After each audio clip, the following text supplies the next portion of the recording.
బ్రహ్మోస్ దెబ్బకు రూటు మార్చిన ఉగ్రదేశం పాకిస్తాన్.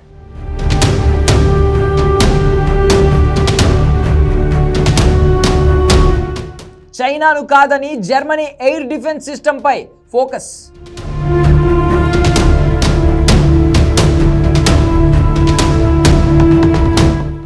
జర్మనీ భారత్ను కాదని పాక్కు ఆయుధాలు ఇస్తుందా? India again launched missile attacks, BrahMos, and hit Pakistan's various provinces, including airport in Rawalpindi and other places. మే నెల చివరిలో బ్రహ్మోస్ పవర్ గురించి పాక్ ప్రధాని చెప్పిన మాట ఇది. మే 10న తెల్లవారుజామున 4:30 గంటలకు ఇస్లాంలోని ఫజ్ర్ ప్రార్థన తర్వాత భారత్పై దాడి చేసేందుకు పాక్ సాయుధ బలగాలు సిద్ధం కాగా అంతకు ముందే భారత్ బ్రహ్మోస్ను ఉపయోగించి క్షిపణి దాడిని ప్రారంభించిందని వెల్లడించారు. ఆ దాడిలో వైమానిక స్థావరాలు ధ్వంసమయ్యాయని అంగీకరించారు. నిజమేంటంటే అప్పటి వరకు అనుభూతిని చూపి రచ్చిపోయిన పాక్ పాలకులు ఆ తరువాతే భారత్తో పోరాడలేమని కాళ్ళ బేరానికి వచ్చారు. సో బ్రహ్మోస్ దెబ్బ ఉగ్రదేశానికి ఏ రేంజ్లో తగిలిందో ప్రత్యేకించి చెప్పాల్సిన అవసరం లేదు. భవిష్యత్తులో మరోసారి ఇలాంటి సిచ్యువేషన్ వస్తే బ్రహ్మోస్ను అడ్డుకోవడం పాకిస్తాన్ తరం కూడా కాదు. ఎందుకంటే పాకిస్తాన్ దగ్గరున్న చైనా ఎయిర్ డిఫెన్స్ సిస్టమ్ దారుణంగా విఫలమైంది కాబట్టి. ఈ నిజాలు తెలుసు కాబట్టే చైనాను కాదని షరీఫ్ సర్కార్ ప్రత్యామ్నాయాలు వెతకడం మొదలుపెట్టింది. జర్మనీ ఎయిర్ డిఫెన్స్ సిస్టంపై ఫోకస్ చేసింది.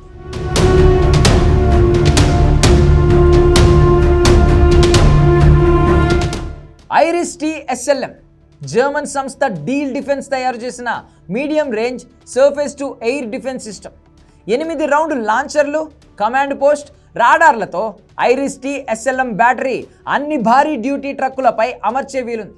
దీనికి యుద్ధ విమానాలు, హెలికాప్టర్లు, క్రూయిజ్ మిసైల్స్, రాకెట్ ఫిరంగి, డ్రోన్లు, యాంటీ రాడార్ మిసైల్స్, బాంబులను ఎదుర్కొనే శక్తి కూడా ఉంది.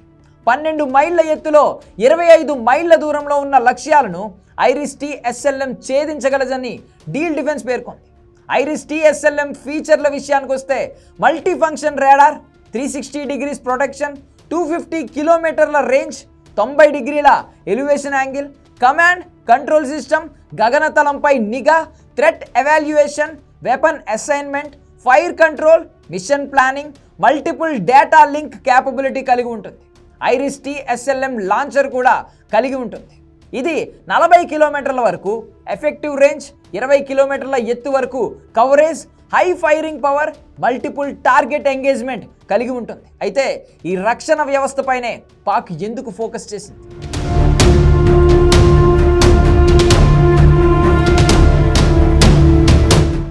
ఉక్రెయిన్ యుద్ధంలో already German air defence system సత్తా చాటుతోంది. యుద్ధంలో రష్యా క్షిపణులను ఎదుర్కొంటున్న కీవ్ గగనతల రక్షణ వ్యవస్థ జర్మనీ ఇచ్చింది. ఏడాదిగా రష్యా ప్రయోగించిన 60 క్షిపణులను సమర్థంగా నేలకూలినట్లు ఇటీవలే ఉక్రెయిన్ ప్రకటించింది. జర్మనీ నుండి కొనుగోలు చేసిన IRIS-T-SLM గగనతల రక్షణ వ్యవస్థను వినియోగించినట్లు తెలిపింది. ఈ వ్యవస్థ రష్యన్ P-800 అనిక్స్ క్షిపణులను సమర్థంగా ఎదుర్కొంది. ఈ క్షిపణులకు భారత్ రూపొందించిన బ్రహ్మోస్ క్షిపణులకు దగ్గరి పోలికలు ఉన్నట్లు రక్షణ రంగ నిపుణులు చెబుతూ ఉంటారు. ఈ నేపథ్యంలోనే వాటిని కొనుగోలు చేసేందుకు పాక్ సుముఖంగా ఉన్నట్లు తెలుస్తోంది. మరి పాకిస్తాన్కు జర్మనీ తన గగనతల రక్షణ వ్యవస్థను విక్రయిస్తుందా? దీనికి సమాధానం తెలియాలంటే ముందు భారత్ జర్మనీ దోస్తీ గురించి తెలుసుకోవాలి.